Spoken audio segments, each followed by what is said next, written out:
இந்த நிகழ்ச்சி நடத்துவதற்கு முக்கிய காரணம் எங்களை பாராட்டுவதற்காக அல்ல, எங்களை பாராட்டிக் கொள்வதற்காக அல்ல. இன்னைக்கு நாங்க உங்களை கொண்டாடுறதை பார்த்து அடுத்த பேட்ச் மாணவர்களும் இன்னும் படிப்பு மேல ஆர்வம் அதிகமாகணும். நான் சின்ன வயசுல வளர்ந்தது என்னோட தெருவோட ஒரு கோடியில இருந்தது ஒரு அரசு பள்ளி. அதுல படிச்ச மாணவர்களை நான் பார்த்துருக்கேன். அங்க கொடுக்கப்படுற சத்துணவை நான் சாப்பிட்ருக்கேன். ஸோ அதனால அந்த அனுபவம் எனக்கு உண்டு. நான் படிக்கிற வயசுல ஒரு முதுமொழி ஒன்று சொல்லுவாங்க, கற்கை நன்றே கற்கை நன்றே பிச்சை புகினும் கற்கை நன்றே அப்படின்னு. பிச்சை எடுத்தாவது படிச்சிடணும் அப்படின்னு சொல்லுவாங்க. ஏன்னா தமிழ்நாடு பகுத்தறிவுக்கு மட்டும் இல்ல, கல்வி அறிவுக்கும் பேர் போன ஒரு மாநிலம். என்னை மேலே ஏறி வர போது மேலே ஏறி வருகிறோம் என்று ஏற்கனவே அறிவித்து விட்டார்கள். நான் முதல்வன் என்ற ஒரு திட்டம் இந்தியாவிலே இல்லாத ஒரு திட்டம். நம்மளுமே ஒரு கவர்மெண்ட் ஸ்கூல் ஸ்டூடெண்ட் தானே, கவர்மெண்ட் ஸ்கூலோட அலுமினி. நம்ம இலவச திட்டங்கள் அவ்வளவு அனுபவிச்சிருக்கோம். அட்லீஸ்ட் ஒரு நன்றியாவது சொல்லலனா எப்படி? இலவச பஸ் பாஸ் அரங்கூர்ல இருந்து திட்டக்குடி 12 கிலோமீட்டர். நான் திட்டக்குடி ஸ்கூலுக்கு வருவேன். மேக்சிமம் 7:30 to 8 பஸ்ஸை பிடிக்கணும். 8, 8:30, 9 மணி ஆயிடும் ஸ்கூலுக்கு வர. அப்ப நான் யோசிச்சிருக்கேன், இந்த மதியம் சோறு போடுற மாதிரி காலையிலயும் சோறு போட்டிருந்தா கொஞ்சம் சந்தோஷமா இருந்திருக்குல்ல, ஸ்கூல்ல சாப்பிட்டுருக்கலாம்ல அப்படின்னு நான் யோசிச்சிருக்கேன். அது இன்னைக்கு நடந்து இன்னைக்கு அதனால ஒரு 24 லட்சம் பிள்ளைகள் சாப்பிடுறாங்க. அது இன்னும் அடுத்த கட்டத்துக்கு போயிட்டு இருக்கும் போது அந்த உணவுக்கு ரொம்ப ரொம்ப நன்றி சார். சச்சின் டெண்டுல்கர் படிச்சாரா, இளையராஜா படிச்சாரா, இல்ல ரஹ்மான் படிச்சாரான்னு நிறைய பேர் சொல்லுவாங்க. நம்பாதீங்க, அப்படி ஜெயிச்சவங்க 100 பேர் தான். படிச்சதுனால ஜெயிச்சவங்க தான் இங்க அவ்வளவு பேர் இருக்கும். நீங்க அதை ஃபாலோ பண்ணுங்க. எக்ஸப்ஷனல் எப்பயுமே எக்ஸாம்பிள் ஆகாது. அதெல்லாம் விட பெருசா ஒண்ணு கொடுத்திருக்கு. சமூகத்தை பார்க்கிற தன்னம்பிக்கையை இந்த குழந்தைகளுக்கு இந்த திட்டம் கொடுத்திருக்கிறது. இந்தி போராட்ட சமயத்துல ஒரு கையெழுத்து பிரதியை அடிக்கடி அண்ணா படிச்சாராம். படிச்சுட்டு யாருப்பா ஒரு அழகா எழுதுறா, அந்த இளைஞரை நான் மீட் பண்ணணும்னு சொன்னாராம். அவரை பிடிச்சிட்டு கூட்டி நிறுத்தினாங்களாம். அண்ணா பார்க்கும்போது ஒரு 14 வயசு பையன் நின்றாராம். அவர் தான் மு. கருணாநிதி. கல்வி கீழே இருக்கிறவன் கற்ற பின்னாடி மேல இருக்கிறவனும் அவனை மதித்து அவனோடு சேர வேண்டிய கட்டாயத்தை ஏற்படுத்தும். நமக்கு உடன்பாடு இல்லாத அல்லது கொள்கையாக அரசியலாக முரண்பாடு கொண்ட ஒரு கட்சி ஒன்றியத்தை ஆளும்போது எந்த உதவியும் இல்லாமல் கைகளை கட்டி கால்களை கட்டி தண்ணீரில் போட்டதுக்கு அப்புறமா நீந்தலாம் என்று பார்க்காமல் தான் நீந்தி தமிழக மக்களையும் கரை சேர்க்கக்கூடிய ஒரு உழைப்பை செலுத்தியிருக்கக்கூடிய இந்த முதல்வருக்கு என்னுடைய மனமார்ந்த நன்றிகளை தெரிவித்து. பசிங்கிறது பெரிய போராட்டமாவே இருக்கும். பசியால படிப்பை நிப்பாட்டினவங்க நிறைய பேர், என் கூட படிச்ச நிறைய பேர் படிப்பை நிப்பாட்டினவங்க. நான் 3 வேளையும் சாப்பிட்டு தான் ஸ்கூலுக்கு போனேன். ஏன்னா எங்க அப்பா ஒரு வேளை சாப்பிட்டுட்டு ஸ்கூலுக்கு போய் படிச்சதுனால நான் ஆட்டோலையும் ரிக்ஷாலையும் ட்ரெயின்லயும் பஸ்லயும் நான் ஸ்கூலுக்கு போனேன். எங்க அப்பா நடந்து ஸ்கூலுக்கு போனதுனால ஒரு தலைமுறையில ஒருத்தர் படிச்சா அதுக்கு அடுத்து வர தலைமுறைகள் எல்லாம் நல்லா இருக்கும்ன்றத நான் என் குடும்பத்துல இருந்து பாத்திருக்கேன். நான் BE MBA படிச்சதுக்கும் இப்ப செய்யற துறைக்கும் சம்பந்தமே இல்லை. நீ படிச்சது வேற, ஆனா நீ நடிச்சுக்கிட்டு இருக்கிய அப்படின்னு நீங்க கேட்கலாம். ஆனா நான் நடிச்சுக்கிட்டு இருக்கும்போது இப்பவும் எனக்கு இருக்கிற பெரிய நம்பிக்கை, இந்த இண்டஸ்ட்ரி ரொம்ப ரொம்ப சவாலானது, சினிமா இண்டஸ்ட்ரி. அதுவும் எந்த ஒரு பின்னணியும் இல்லாமல் எந்த ஒரு துறைக்குள்ள நுழையிறதே ரொம்ப அசாத்தியமான விஷயம்.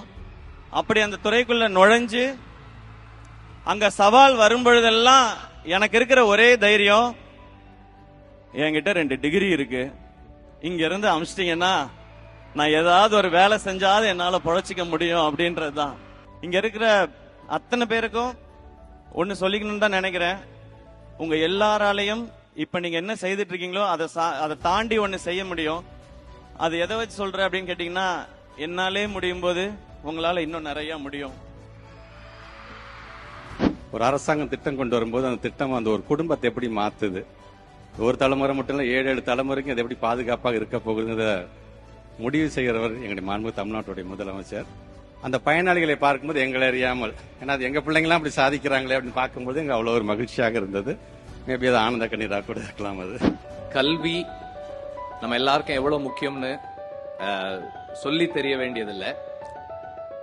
தமிழ்நாட்டில் எப்போதுமே கல்விக்கு முக்கியத்துவம் இருந்திருக்கு. அப்பா அம்மா எவ்வளவு கஷ்டப்பட்டாலும் சாப்பாட்டுக்கு வழி இல்லைனாலும் பிள்ளைங்களை படிக்க வைக்கணும்னு நினைப்பாங்க. காலை உணவு ரொம்ப முக்கியம். பள்ளியில் அது கிடைக்குதுன்னு போது அதுக்காகவே பள்ளிக்கு வர்றவங்க இருக்காங்க. பள்ளியோட நின்னுடாம பல பேர் பள்ளியோட நிறுத்திடுறாங்க. ஆனால் இப்போ இந்த year school to college transition அவ்வளவு இருந்திருக்குன்னு சொல்றாங்க. அது 2 மடங்கா அதிகமாயிருக்குன்றாங்க. அந்த அளவுக்கு திட்டங்களும் ஊக்கமும் அதை செயல்படுத்தக்கூடிய ஆற்றல் மிக்க ஒரு குழுவும் இருக்கிறது நம்ம எல்லாருக்கும் கிடைச்சிருக்க ஒரு பெரிய பலம். கல்வி ஒன்றே அழிக்க முடியாத சொத்து என்று நம்முடைய முதலமைச்சர் அவர்கள் சொல்வார்கள். கல்வி மாணவர்களுக்கான சொத்துன்னா இங்கே அமர்ந்திருக்கக்கூடிய மாணவர்கள் தான் நம்முடைய தமிழ்நாட்டுடைய சொத்து. நான் அடிக்கடி ஆசிரியர்களிடம் வைக்கக்கூடிய ஒரே கோரிக்கை இது மட்டும்தான்.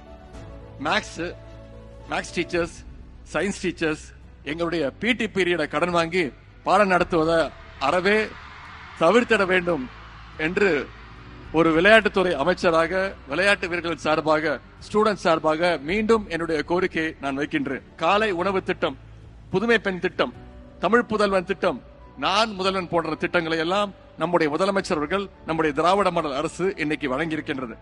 இந்த திட்டங்களை எல்லாம் யாராவது ஒரு நாள் என்னைக்காவது மாற்றிவிடலாம் என்று யாராவது நினைத்தால் கூட அவங்களுடைய மனசுலயும் நிச்சயம் ஒரு பயம் வரும். அந்த பயம் இருக்கிற வரைக்கும் இந்த தமிழ்நாட்டை ஆளுகின்ற போறவர் நம்முடைய முதலமைச்சர் திரு முத்துவேல் கருணாநிதி ஸ்டாலின் தான் என்றுதான் பொருள். These 4 schemes are excellent and entire India must try to follow. First scheme, CM morning breakfast scheme. This is heart-touching scheme where the parents are laborer. They are going to work in the early morning. They could not feed their kids to send to school. I wanted to announce here in this dais, Telangana government is going to implement this scheme in next academic year. So Tamil Nadu and Telangana has take to responsibility to get gold medals in Olympics in 2028. Narendra Modi, Amit Shah is not doing that job. We will take up the job to get gold medals in Olympics. I'm taking your inspiration. I'm going to give these ATC students monthly scholarship every month 2,000 from next academic year. I wanted to encourage these youngsters to train in skills. மாணவ செல்வங்களே, நீங்கள் படிச்சு முன்னேறுகிற காரணத்தால நீங்கள் மட்டுமல்ல உங்கள் குடும்பமும் முன்னேற போகுது.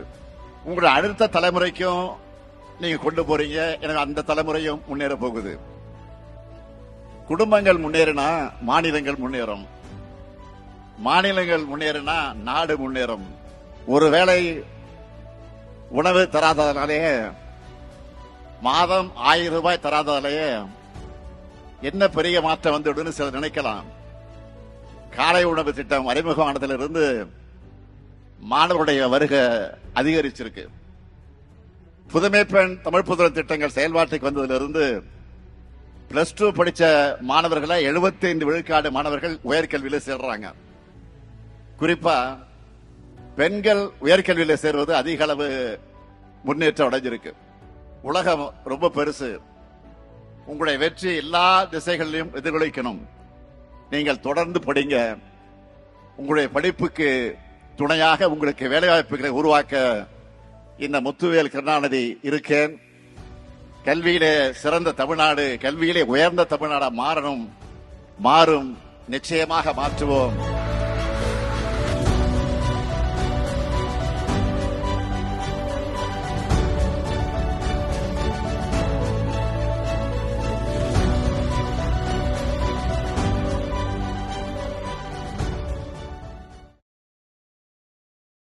உடனுக்குடன் செய்திகளை தெரிந்து கொள்ள சன் நியூஸ் பெல் ஐகானை கிளிக் பண்ணுங்க.